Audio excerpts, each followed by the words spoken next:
अनुप्रिया मिश्रा दुष्कर्म मामले में आरोपी बादल गौतम रिहा हो गया है। एडीजे 10 नीरज विश्वकर्मा की अदालत ने आरोपी को बरी कर दिया। 2020 में बीसीसीएल के रिटायर अधिकारी की बेटी अनुप्रिया ने रेप का मामला दर्ज कराया था। अदालत ने अनुप्रिया और उसके पक्ष के गवाहों की गवाही को अविश्वसनीय बताया। फैसला आने के बाद कोर्ट के बाहर वो फूट फूट कर रो पड़ी और उसका मित्र संकेत। फैसले की कॉपी आने के बाद हाईकोर्ट की शरण में जाएगी अनुप्रिया मिश्रा। और चलिए हमारे साथ सहयोगी दिलीप जुड़ चुके हैं धनबाद से, सीधे उनका रुख कर लेते हैं। दिलीप, यूं तो कोर्ट के फैसले पर सवाल नहीं उठा सकते, कोर्ट का न्यायालय का सम्मान जरूरी है, लेकिन जिस तरह से अनुप्रिया कोर्ट के बाहर फूट फूट कर रोती नजर आई कोर्ट के फैसले के बाद कि रेप का जो अक्यूज था उसे छोड़ दिया गया, रिहा कर दिया गया, लेकिन एक उम्मीद अब हाईकोर्ट से है उसके पास कि वो हाईकोर्ट जाएगी इस फैसले के खिलाफ। देखिए, ये न्यायिक प्रक्रिया है। जिन्हें अगर निचली अदालत में न्याय नहीं मिलता है, वह न्याय के लिए ऊपरी अदालत का दरवाजा खटखटाते हैं। वो उच्च न्यायालय के बाद उच्चतम न्यायालय तक के जाते हैं। लेकिन ये पूरा मामला क्या है, इसकी पृष्ठभूमि के विषय में जानना बहुत जरूरी है। बादल जिसके ऊपर आरोप लगाएगा, बादल गौतम, संकेत कृष्णानी और अनुप्रिया, ये तीनों पुराने परिचित रहे हैं और संकेत कृष्णानी और अनुप्रिया काफी क्लोज रहे हैं। दोनों कलकत्ता में जब रहती थी तो संकेत कृष्णानी कई बार अनुप्रिया से मिलने जाता था और उसके साथ साथ कभी बादल गौतम भी जाता था।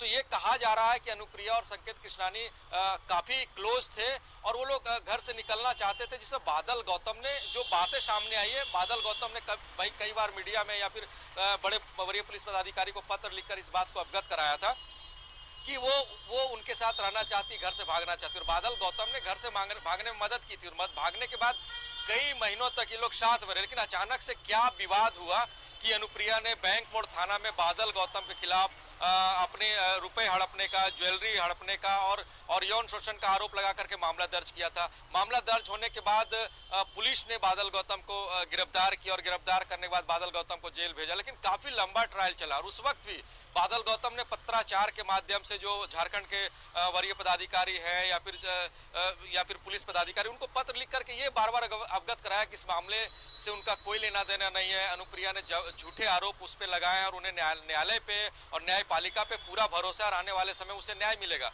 और कल इसी बात को पूरा बल मिला जब धनबाद की अदालत ने बादल गौतम को इस पूरे मामले में बेल नहीं कह सकते, इसको बाइज्जत बरी किया है। तो बाइज्जत बरी का मतलब ये होता है कि अनुप्रिया ने जो आरोप लगाए थे न्यायालय में, कहीं से वो आरोप साबित नहीं हुए, कहीं से वो आरोप सिद्ध नहीं हुए और बादल गौतम को बाइज्जत बरी कर दिया। तो समझ सकते हैं आप कि 1 साल जो शख्स जेल में रहा हो, जिसके ऊपर यौन शोषण का आरोप लगा हो, जिसके ऊपर संपत्ति हड़पने का आरोप लगा हो और जिसके ऊपर रुपए हड़पने का आरोप लगा और उसे न्यायालय बाइज्जत बरी कर देती है, तो कहीं ना कहीं उसकी बड़ी जीत बताई जा रही है। और जो अनुप्रिया ने आरोप लगाए थे वो काफी निराधार आरोप लगाए थे और अदालत ने इस बात की टिप्पणी की है कि जो आरोप लगाए गए कहीं से वो प्रमाणित नहीं होती है। जो गवाह पेश किए गए वो गवाह की गवाही में कहीं इस बात की सत्यता नहीं होती कि बादल गौतम ने अनुप्रिया को किडनैप किया, उसका किडनैप करने के बाद उसके साथ गलत काम किया, ऐसा कहीं से भी साबित नहीं होता है। क्योंकि देखिए, आरोप जो लगाए गए थे, अनुप्रिया ने जो आरोप लगाए थे कलकत्ता से किडनैपिंग करके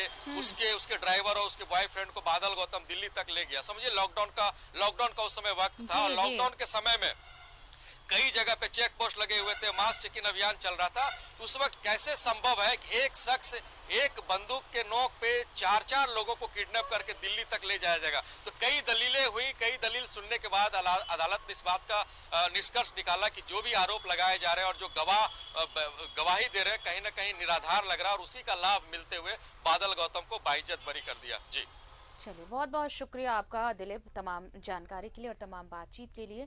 तो देखिए, ये दुष्कर्म का मामला, चर्चित अनुप्रिया दुष्कर्म मामला, लेकिन इस मामले में अब आरोपी बादल गौतम को रिहा कर दिया गया, बरी कर दिया गया है इस मामले से। और इस फैसले के बाद जैसे ही बादल गौतम को बरी किया गया, कोर्ट के बाहर अनुप्रिया फूट फूट कर रोती नजर आई। हालांकि अब ये कहना है कि इस फैसले के खिलाफ वो हाई कोर्ट जाएगी।